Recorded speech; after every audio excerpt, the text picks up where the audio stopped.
quá xa vời con đường anh đi. Giờ đây đã vắng bóng một người mình anh bước trên cô đơn.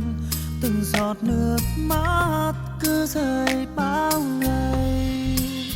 Chỉ muốn nói yêu lắm, yêu em yêu nhiều lắm, nhưng anh không thể giữ được hết tất cả yêu thương như ngày xưa. Dẫu biết em xa lắm, xa anh xa nhiều lắm, xa anh trọn kiếp, bởi vì hai chúng ta không thuộc về nhau.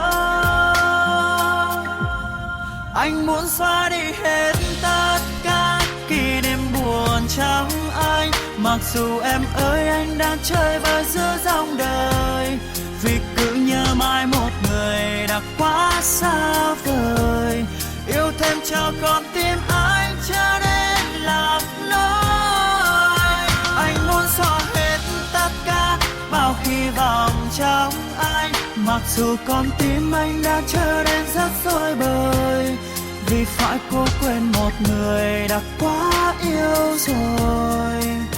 Nhưng em ơi anh không tiền giang lối.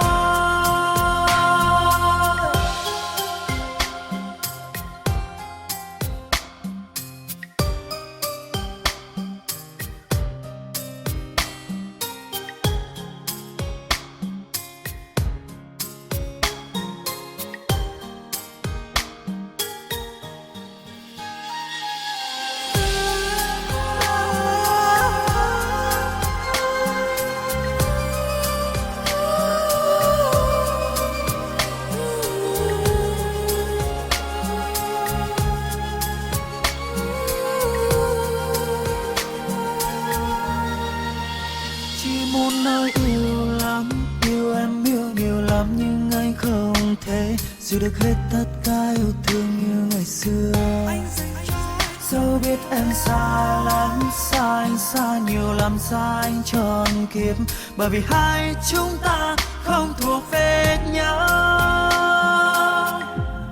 Anh muốn xóa đi hết tất cả kỷ niệm buồn trong anh, mặc dù em ơi anh đang chơi vơi giữa dòng đời, vì cứ nhớ mãi một người đã quá xa vời. Yêu thêm cho con tim anh trở nên lạc lối. Anh muốn xóa hết tất cả bao hy vọng trong anh, mặc dù con tim anh đã trở nên rất rối bời, vì phải cố quên một người đã quá yêu rồi. Nhưng em ơi anh không tiền giang lối. Anh muốn xóa đi hết tất cả kỷ niệm buồn trong anh, mặc dù em ơi anh không thể nào quên được em.